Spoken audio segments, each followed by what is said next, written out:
ഞാൻ അഡ്വക്കേറ്റ് നിഷ. ഇന്നത്തെ വീഡിയോയിൽ ഞാൻ പറയാൻ പോകുന്നത് ഈ കുട്ടി കസ്റ്റഡി കേസിൽ പലപ്പോഴും മാതാപിതാക്കളുടെ വാശിയാണ് മുന്നിട്ട് നിൽക്കുന്നതായിട്ട് കാണാറുള്ളത്.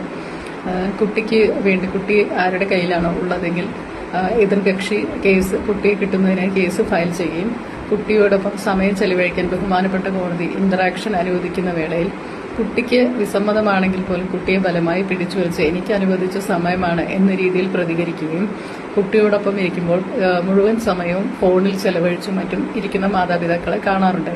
ഇത് വളരെ തെറ്റായൊരു പ്രവണതയായിട്ട് എനിക്ക് എപ്പോഴും ഫീൽ ചെയ്യാറുണ്ട്. മാത്രമല്ല, കുട്ടികൾക്ക് കോടതി വരാന്തിയിൽ വരുന്നത് വളരെയധികം ബുദ്ധിമുട്ടുള്ളതായിട്ടും എനിക്ക് പലപ്പോഴും തോന്നാറുണ്ട്. ഇങ്ങനെ കുടുംബ കോടതി കേസുകൾ അദാലത്തിൽ വെച്ച്, അതായത് കോടതിക്ക് പുറത്തു വെച്ച് സെറ്റിൽമെന്റ് ചെയ്യുന്നതിനായി സംഘടിപ്പിച്ച ഒരു അദാലത്തിൽ ബഹുമാനപ്പെട്ട കുടുംബ കോടതി ജഡ്ജിയോടൊപ്പം എനിക്ക് ഇരിക്കാൻ ഒരു അവസരമുണ്ടായി. ഈ സമയത്ത് ഒരു കുടുംബ കോടതി കേസ് ഞങ്ങളുടെ പരിഗണനയിൽ വന്നു.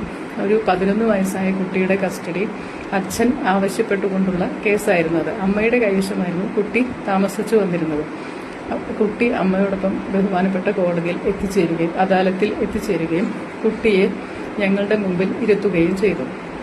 അപ്പോൾ കുട്ടിക്ക് ഒരു പ്രോത്സാഹനം, കുട്ടി വളരെ ഭയന്ന ഒരവസ്ഥയിലായിരുന്നു. കുട്ടിക്ക് ഒരു പ്രോത്സാഹനം, കുട്ടിയുടെ മനസ്സിലെ സന്തോഷം എന്ന നിലയ്ക്ക് ബഹുമാനപ്പെട്ട ജഡ്ജ് അവരോട് നിനക്ക് അച്ഛൻ്റെ കൂടെയാണോ അമ്മയുടെ കൂടെ പോകാനാണോ ഇഷ്ടം എന്ന് ചോദിക്കുകയുണ്ടായി. കുട്ടി ഉടൻ തന്നെ വളരെ പൊട്ടിക്കരയുകയും എനിക്ക് എൻ്റെ അച്ഛനെയും അമ്മയും വേണം എന്ന് പറഞ്ഞ് നിലവിളിക്കുകയും ചെയ്തു. ഞങ്ങളുടെ കണ്ണുകൾ കൂടി നിറയുന്നൊരു സാഹചര്യം ഉണ്ടാവുകയും ചെയ്തു. തുടർന്ന് ഞങ്ങൾ ദീർഘമായി പരിശ്രമിക്കുകയും കുട്ടിയുടെ അമ്മയോടും അച്ഛനോടും പ്രശ്നങ്ങൾ ചോദിച്ചു മനസ്സിലാക്കുകയും കുട്ടിയുടെ അവസ്ഥ അവരെ പറഞ്ഞു മനസ്സിലാക്കുകയും ചെയ്ത് കേസിന്റെ അവസാനം, അദാലത്തിന്റെ അവസാനം അവൻ അച്ഛന്റെയും അമ്മയുടെയും കൂടെ സന്തോഷത്തോടെ പോകുന്ന ഒരു കാഴ്ച ഞങ്ങൾക്ക് കാണാൻ പറ്റുകയും ഉണ്ടായി.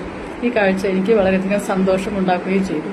അപ്പോൾ എനിക്ക് മാതാപിതാക്കളോട് പറയാനുള്ളത് എന്താണെന്ന് വെച്ചാൽ, കുട്ടികളുടെ ബാല്യകാലം ഒരിക്കലും കോടതി വരാന്തിയിൽ തുരുമ്പെടുക്കാനുള്ളതല്ല. അത് അച്ഛൻ്റെയും അമ്മയുടെയും കൂടെ ചെലവഴിക്കാനുള്ളതാണ്. ഈ ബാല്യകാലത്തെക്കുറിച്ചുള്ള ഓർമ്മകൾ അവരുടെ ജീവിതകാലം മുഴുവൻ നിലനിൽക്കുന്നതാണ്. അതിനാൽ ഇത്തരം സാഹചര്യം നിങ്ങൾ പരമാവധി ഒഴിവാക്കുക.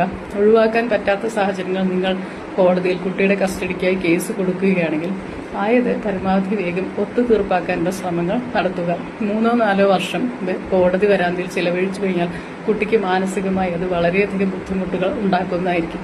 അമ്മയുടെയും അച്ഛന്റെയും പിടിവലിയിൽ തകർന്നു പോകുന്നത് കുട്ടിയുടെ മനസ്സായിരിക്കും. ആയത് അവന്റെ വിദ്യാഭ്യാസത്തെയും മറ്റുള്ള എല്ലാ കാര്യങ്ങളെയും ബാധിക്കുന്നതായിട്ട് കണ്ടുവരാറുണ്ട്. ആയതിനാൽ ഇത്തരം കേസുകൾ നിലനിൽക്കുന്നുണ്ടെങ്കിൽ നിങ്ങൾ പരമാവധി വേഗത്തിൽ, അതായത് കുട്ടി കസ്റ്റഡി കേസ് നിങ്ങൾ പരമാവധി വേഗത്തിൽ ഒത്തുതീർപ്പാക്കാൻ ശ്രമിക്കുക. കുട്ടിയുടെ സന്തോഷത്തിന് നിങ്ങൾ പ്രാധാന്യം